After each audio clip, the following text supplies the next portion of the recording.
CEAP, Centro Espírita Altivo Panfiro. Uma casa de amor.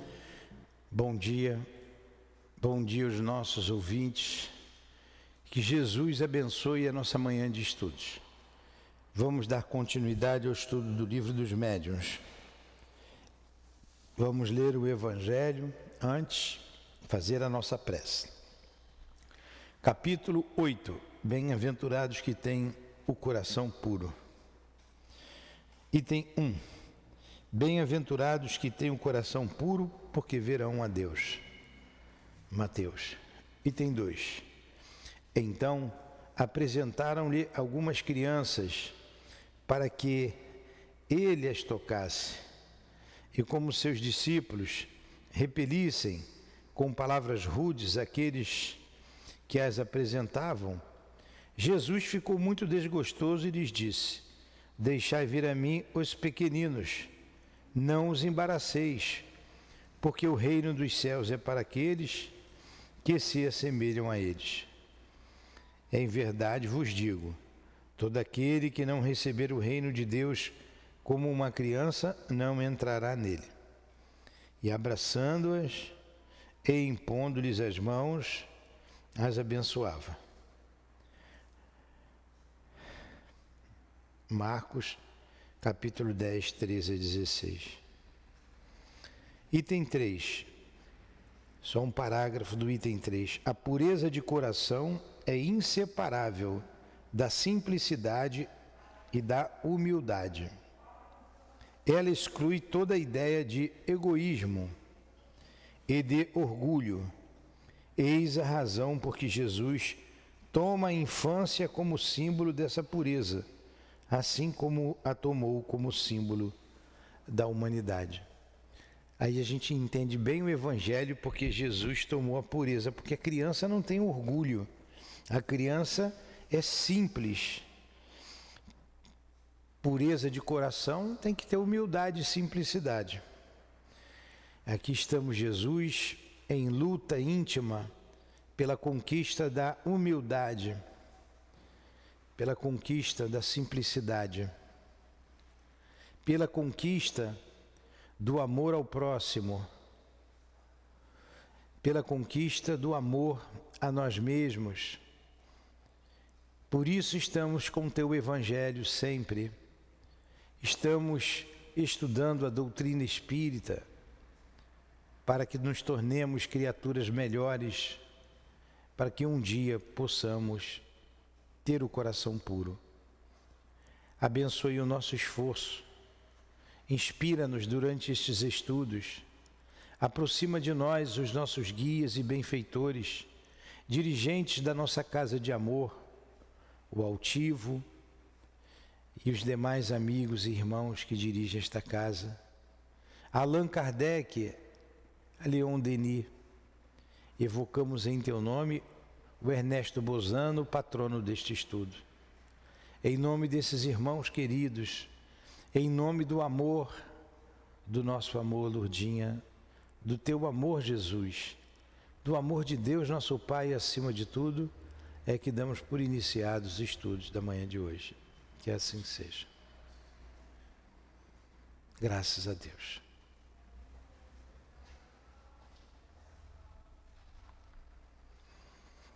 Então vamos lá.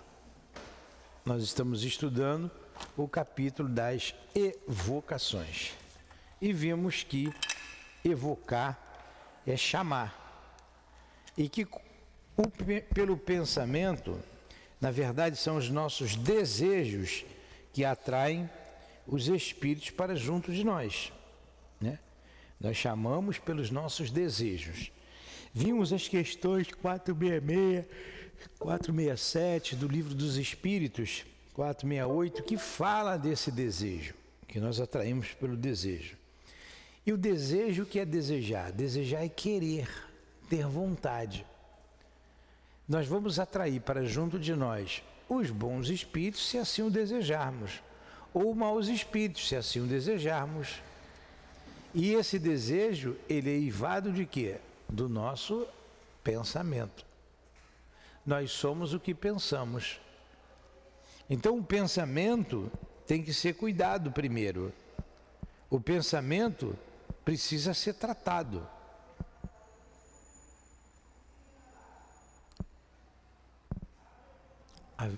Por favor, pede para fazer silêncio, por favor. Aqui tem uma casa pequena e tem eco. Aí as pessoas falam ali na cozinha e vem tudo aqui no nosso salão. Vamos lá. Questão item 270. Quando se deseja comunicar com um determinado espírito, é preciso necessariamente evocá-lo. Se ele puder vir, obtém-se geralmente como resposta: sim, eu estou aqui. Ou ainda, que quereis de mim? Algumas vezes ele entra diretamente no assunto, respondendo antecipadamente às perguntas que se propunha endereçar-lhe. Quando um espírito é evocado pela primeira vez, convém designá-lo com alguma precisão. Nas perguntas que lhes são dirigidas, devem-se evitar as formas secas e imperativas que constituiriam para ele o motivo de afastamento. Essas formas devem ser afetuosas ou respeitosas, conforme o espírito em todos os casos. A benevolência do evocador deve revelar-se. Então, a gente evoca um determinado espírito, como fala lá no item 203, que nós já estudamos. Quer ver? Vamos lá no 203, que ele se referiu aqui.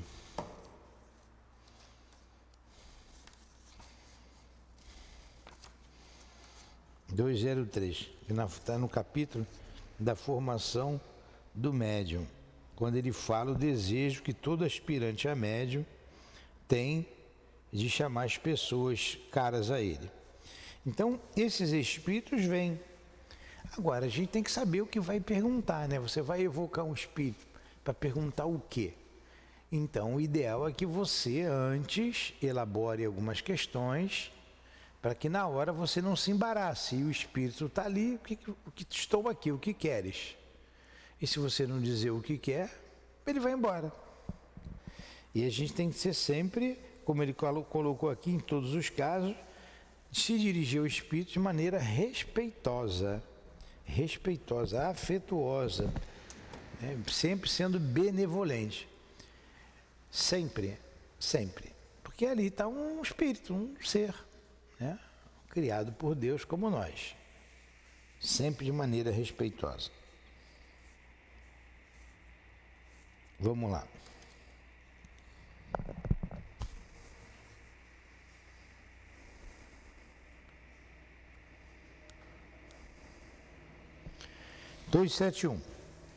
Frequentemente, ficamos surpresos com a prontidão com que o espírito evocado se apresenta, mesmo pela primeira vez. Dir-se-ia que estava prevenido. É de fato o que ocorre quando preocupam-se antecipadamente com a sua evocação. Esta preocupação é uma espécie de evocação antecipada. Claro, você está pensando no espírito, poxa, eu vou essa semana ou amanhã eu vou evocar o espírito de fulano de tal. Então, chega até ele, você começa a pensar nele, ele é evocado. Esta preocupação é uma espécie de evocação antecipada, como temos sempre nossos espíritos familiares que se identificam com o nosso pensamento. Eles preparam os caminhos, de tal maneira que, se nada se opuser a isso, o espírito que desejamos chamar já se encontra presente. Caso contrário, é o espírito familiar do médium, ou do interrogador, ou um dos seus frequentadores, que vai buscá-lo, e para isso não necessita de muito tempo. Se o espírito evocado não pode vir imediatamente, o mensageiro, os pagãos teriam dito Mercúrio, marca um prazo, algumas vezes de 5 minutos, 15 minutos, 1 hora e até vários dias, logo que ele chega. Diz, ele está aqui, e então pode iniciar com as perguntas que desejam dirigir. Então o espírito às vezes não está presente, não pode nem estar ali. Aí vem uma outra hora, um outro dia, vem quando ele pode. Tem coisas a fazer aonde ele trabalha, onde ele está, e não tem tempo para vir aqui atender o nosso chamado. Quando dizemos que se faça evocar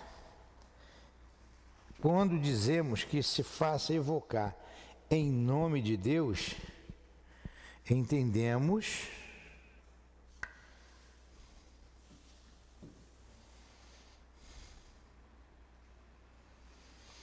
que nossa recomendação deva ser levada a sério e não levianamente. Os que nisso vejam apenas uma fórmula sem consequência, fariam melhor abstendo-se. As evocações oferecem, muitas vezes, maiores dificuldades aos médiuns do que os ditados espontâneos, principalmente quando se trata de obter respostas precisas a questões circunstanciadas. Para isso, são necessários médiuns especiais, ao mesmo tempo flexíveis e positivos, que já vimos no 9.3. Então, o médium flexível é o médium que ele tem possibilidades com vários espíritos. Ele não é um médium de um espírito só. Então, ele tem que ser flexibilidade. O médium positivo, o médium dado a detalhes, né? Então, são características que o médium precisa trazer, que é uma coisa muito rara, o médium positivo. Então, nessas circunstâncias, precisamos desses médios, pois assim como já dissemos, as relações fluídicas nem sempre se estabelecem instantaneamente com o primeiro espírito presente, que se presente. Por isso, é útil que os médiuns não entreguem as evocações detalhadas, senão depois de estarem seguros do desenvolvimento de suas faculdades e da natureza dos espíritos que os assistem, pois naqueles que são mal assistidos, as evocações não podem ter qualquer caráter de autenticidade. Eu estou lendo direto porque a gente explicou bem tudo isso semana passada. Aliás, a gente está duas aulas no item primeiro, no 270, explicando tudo isso. 273. Os médiuns são geralmente muito mais procurados para evocações de interesse particular do que para as comunicações de interesse geral. Então as pessoas vão aos médiuns para saber do pai, da mãe, do filho. Normalmente o que acontece? Você vê as evocações de interesse geral em reuniões como essa, reuniões públicas. As mensagens que são dadas aqui são mensagens de interesse geral. Mas normalmente as pessoas buscam um noticiário de parentes e amigos. Isso se explica pelo desejo muito natural que temos de conversar com seres que nos são caros. Julgamos necessário fazer sobre este assunto várias recomendações importantes aos médiuns.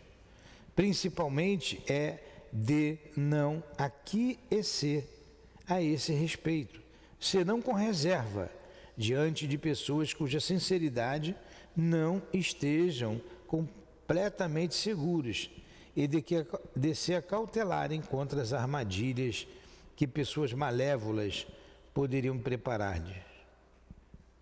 Em segundo lugar, de não se prestarem a essas evocações, sob qualquer pretexto, e perceberem um fim de curiosidade e de interesse, e não uma intenção séria da parte do evocador, que recusem a fazer qualquer pergunta ociosa, ou que sairia do círculo daquelas que racionalmente podem ser dirigidas aos espíritos. As perguntas devem ser formuladas com clareza, nitidez e sem segunda intenção, se quiserem respostas categóricas. Portanto, devem-se repelir todas as que tiverem um caráter insidioso, pois sabe-se que os espíritos não gostam daquelas que têm como objetivo colocá-los a provas. Insistir em perguntas dessa natureza é querer ser enganado. O evocador deve ir franca e abertamente ao objetivo, sem subterfúgios, sem desvios. E ele receia explicar-se. Se ele receia explicar-se, faria melhor abstendo-se. O que ele está dizendo aqui? Olha, eu de vez em quando pergunto algumas coisas aos espíritos. Eu sou o evocador. Então eu espero os momentos oportunos, como por exemplo, hoje é um dia. Nós temos a irradiação, após a irradiação tem o trabalho ali com tudo com os guias da casa. Tem o trabalho da separação dos nomes para desobsessão e o guia está ali, né, a médium que nos ajuda, tá? O guia consegue perceber bem, o guia está com a cabeça ali no trabalho. É o momento oportuno de fazer algumas perguntas. E sempre com relação à casa, aos trabalhos da casa. Eu sempre pergunto, né, o trabalhador tal, eu posso colocar na tal função? Algumas perguntas que eu faço dos trabalhos da casa, o direcionamento para o tema de um encontro que a gente tem que fazer, se já veio o encontro. Então a gente direciona as perguntas que serão respostas para mim, mas que não deixam de ter um caráter geral, que é para casa, e não para minha pessoal, para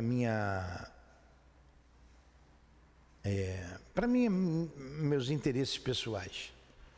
Então, é um momento que a gente faz isso. Então a gente tem que saber perguntar o que vai perguntar.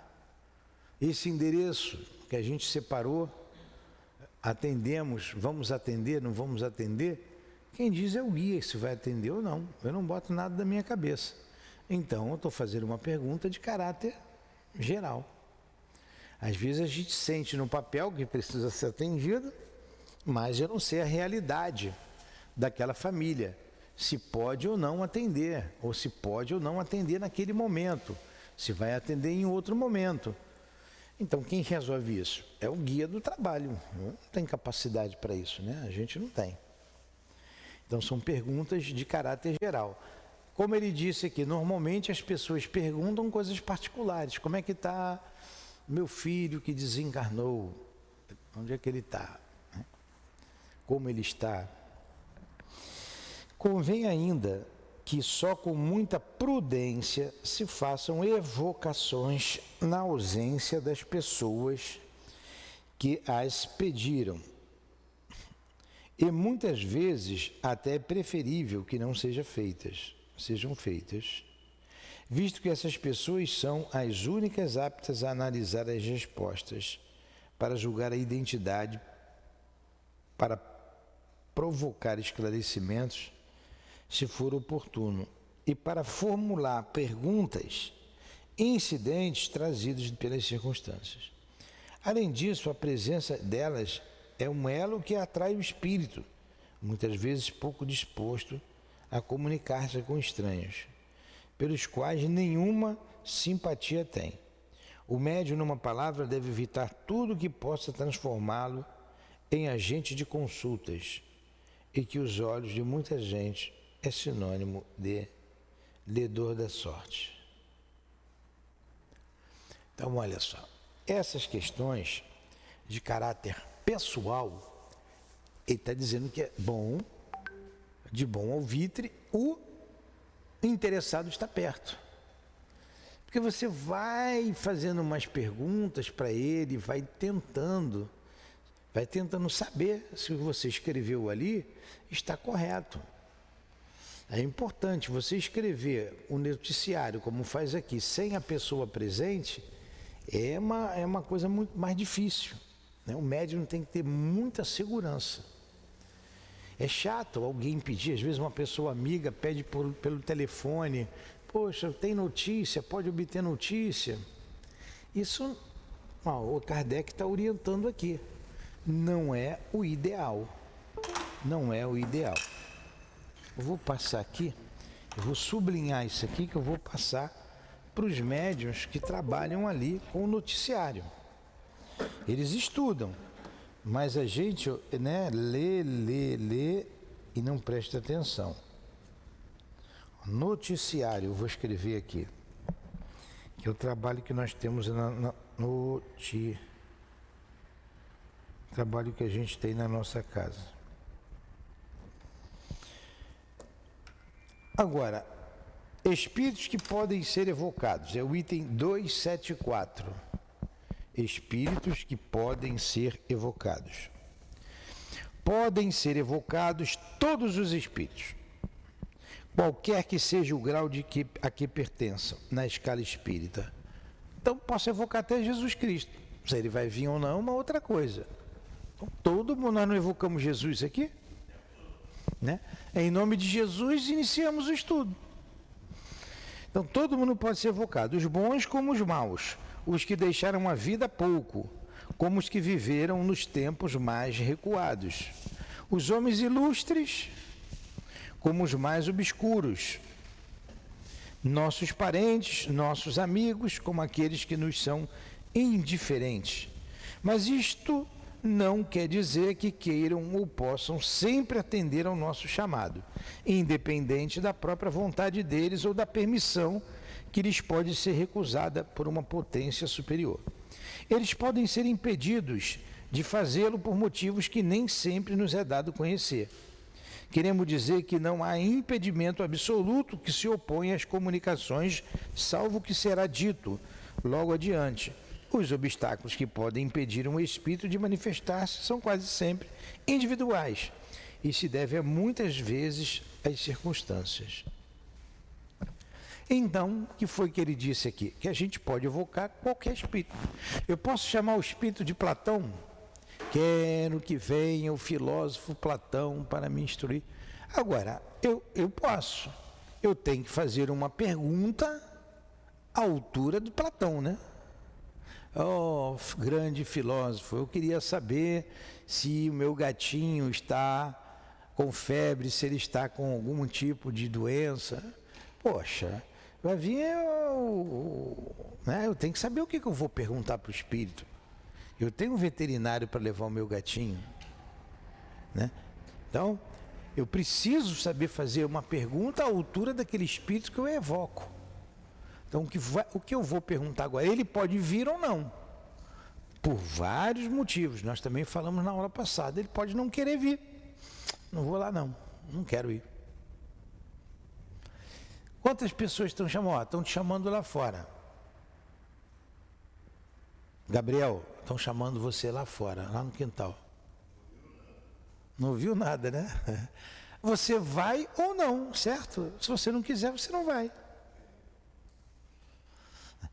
Então, isso aí é uma outra coisa. Ele não pode ir, está ocupado. O espírito não pode se apresentar naquele momento. O espírito não pode se apresentar porque ele está reencarnado, porque ele está ocupado, porque ele está em outro mundo. São vários os motivos do espírito não poder vir. Entenderam? A senhora entendeu o que eu falei? Não. Chegou agora, né? Está falando sobre evocação. Evocar é chamar. Então, se eu chamo um espírito, o espírito pode vir? Qualquer espírito pode ser evocado. Agora, eles sempre vão vir? Depende de uma série de circunstâncias, se eles vêm ou não. Pode ser impedido de vir por outro espírito. Eu tenho uma experiência, seu Milton, bem legal, assim, meio trágica, mas bem interessante em relação à aula. Minha falecida avó, uma épocazinha eu estava chateado, triste, né, todo para baixo. E a minha avó, ela é trabalhadora da casa, espiritualmente. Então, ela estava no meio de um trabalho, ela pediu permissão para sair de onde ela estava, para chegar perto de mim para me acalmar. Então, ela não foi porque ela, tô indo lá. Não, ela primeiro pediu autorização para poder estar ao meu lado para tentar me acalmar daquele mal que eu estava sofrendo no momento.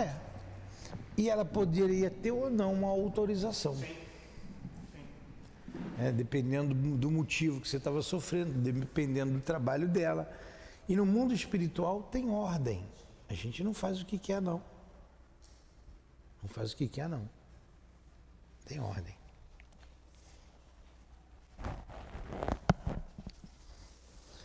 (275)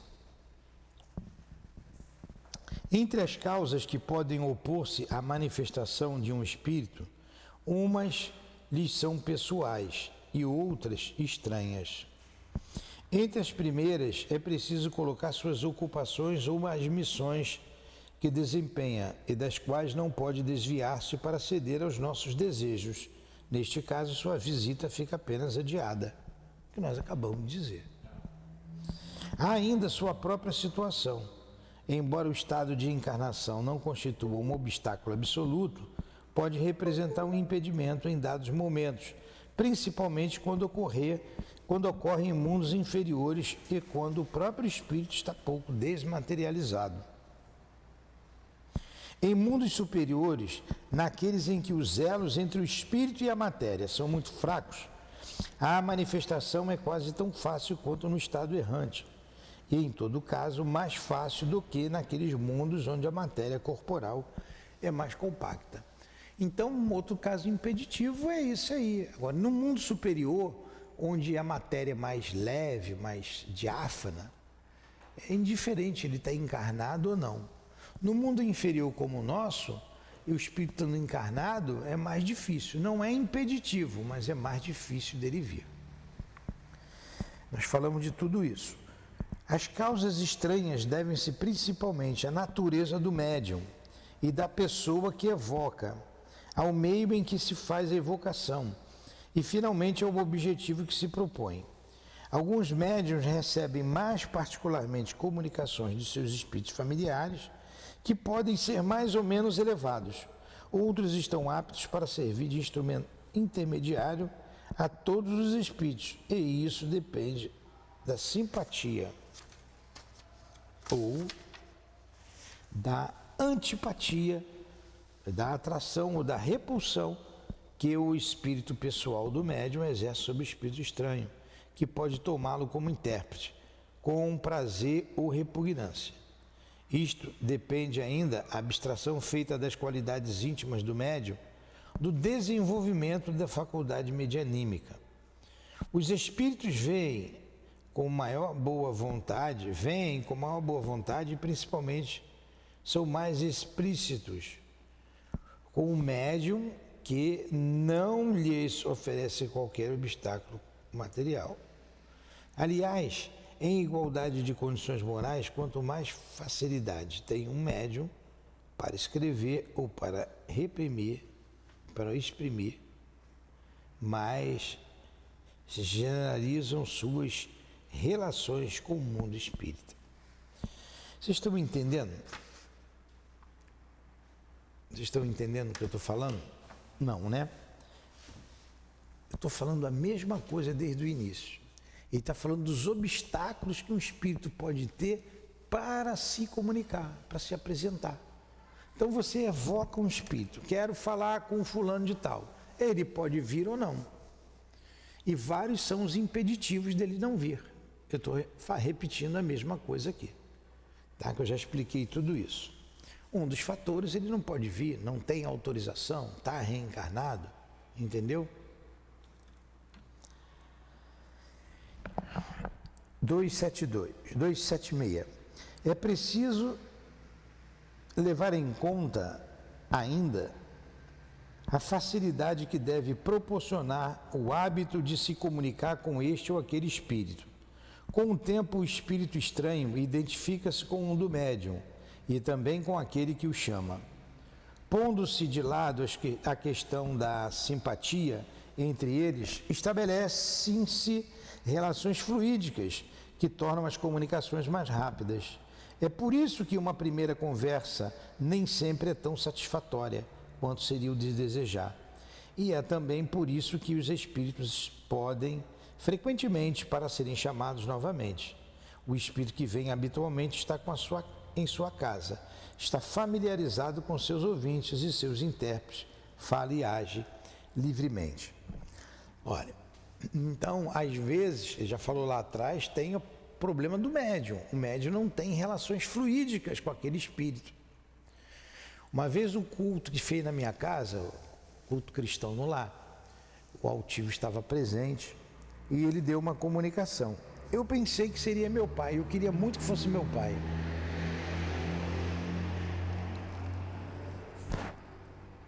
E não foi meu pai, foi o Dr. Herman que deu a comunicação. Então ele deu uma comunicação de cunho geral, tinha bastante gente lá. E depois, em particular, o altivo falou comigo, ó, teu pai se encontra aqui, tá assim, assim, assim, falou do meu pai em particular. Agora, por que não falou do meu pai lá? Por quê? Não sei. O problema dele, fluídico, estava minha mãe, estava meus irmãos, eles não acreditam nisso, não acreditavam. E aquilo ia atrapalhar, ia ser impeditivo, ia atrapalhar a comunicação. O meu pai ia se emocionar, porque também estava minha mãe e meus irmãos lá. A gente não sabe. Então pode ser vários os motivos. Então foi o Dr. Herman, acostumado com a mediunidade do altivo, que deu a comunicação de cunho geral. E depois ele me falou lá sobre o meu pai, lá em particular. Teu pai está bem, está aqui, tá, tem um guia com você. Entenderam? Uma coisa engraçada. Atrás, ó, isso tem mais de 20 anos, tem muito tempo, uns 25 anos. Aí o altivo falou assim para mim, ó, tem um espírito aí com você. Você conhece algum Jorge? Conheceu algum Jorge? Eu falei, não. Esse espírito está sempre com você, Jorge.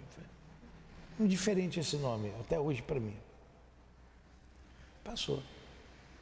Aqui a Dilane falou assim, ó, quem te protege é São Jorge.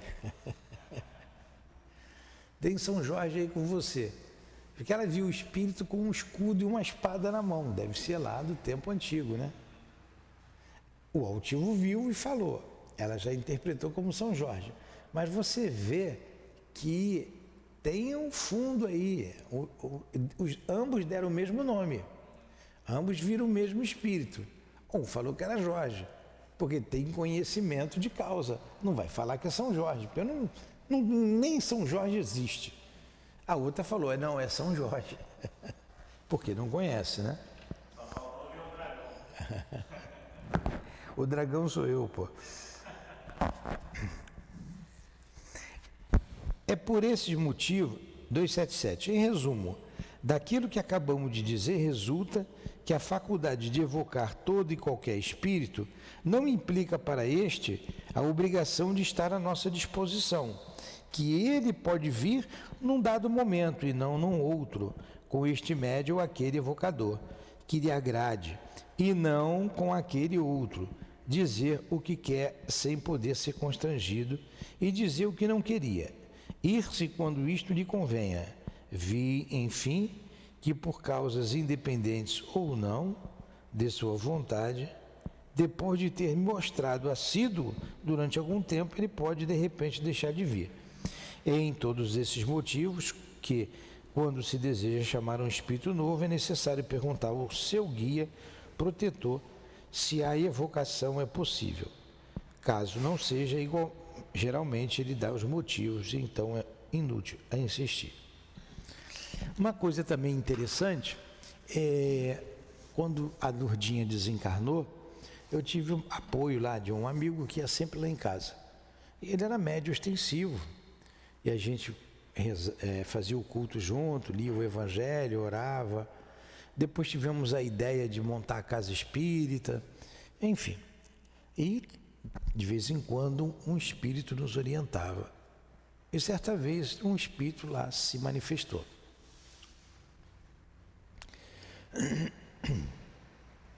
E ele falou umas 3 vezes, ele mesmo espírito. E o colega disse assim, olha, é um espírito diferente. Ele é grandão, ele tem dificuldade de entender, Mas eu conversei com ele, eu perguntei quem era ele disse que era era um espírito responsável pela família espiritual, era um guia elevado. Eu entendi que era o meu anjo da guarda. Entendi que, mas não era só meu, de outros, responsável pela família. Eu fiz algumas perguntas do momento que eu estava passando, ele me respondeu a todas elas e falou o seguinte, que ele não era daqui, ele era da terra, mas não era daqui, e que ele iria embora, ele tinha coisas a fazer. Eu fiz uma porção de perguntas sobre o trabalho dele, o que ele fazia, o grau de evolução dele, eu fui perguntando, e ele foi respondendo tudo. Como era um momento muito difícil na minha vida, foi um momento dificílimo, esse espírito veio em socorro, veio nos ajudar, veio me ajudar. E ele disse que precisava voltar lá para o trabalho dele. Aí eu falei para ele, por que o senhor não fica mais um pouco? Eu marquei aqui com o pessoal do Leon Denis o culto cristão no lar, eles virão aqui no domingo. Ele disse, eu vou ver o que eu posso fazer. Olha só, o Espírito, eu vou ver se eu posso fazer. Vou tentar ficar um pouco mais. Então, ele tinha que ir embora. Olha, as atribuições dele não permitiam que ele estivesse aqui. Eu falei, mas se o senhor se afastando, o senhor não vai estar mais junto de mim? Não, mesmo afastado, eu estou junto de você. Ele era evoluído demais para estar aqui com a gente, não? Não, ele tinha outras coisas para fazer. Ele me atendeu, ele viu, se deu por satisfeito, quando eu me acalmei mais, ele precisava ir embora. Era um momento difícil e importante na minha vida. Aí no dia do culto, um amigo lá do Leon Denis descreveu esse espírito do jeito que ele descreveu. E uma outra pessoa, uma amiga, tem um espírito assim diferente, que eu não sei quem é, está aí, descreveu o mesmo espírito. 3 pessoas descreveram fisicamente o espírito que estava presente. Nenhuma das 3 conhecia o espírito. Aí eu disse, é o fulano de tal. Mas fiquei na minha. Eu falei, é mesmo? Só trouxe a confirmação para mim. Aí, por que eu estou contando essa história? Porque o espírito não podia ficar mais tempo. Ele tinha fazeres. Eu não posso chegar, eu não sei nem o nome dele. E não adiantava nem perguntar o nome. Teve vários nomes. Mas quero evocar aquele espírito que... A Dilane já viu ele aqui. Já veio aqui umas 2 vezes. O importante foi a ajuda que ele proporcionou. A ajuda. O apoio, o carinho dele. E ela descreveu, ela não estava lá, nem conhecia ela descreveu aqui o espírito como as outras 3 pessoas descreveram também. Interessante, né?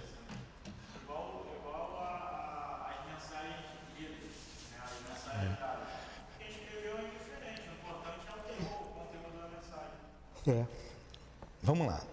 27. Vamos parar na 278. 278, 279. Vamos fazer semana que vem, tá? 278 e a 279.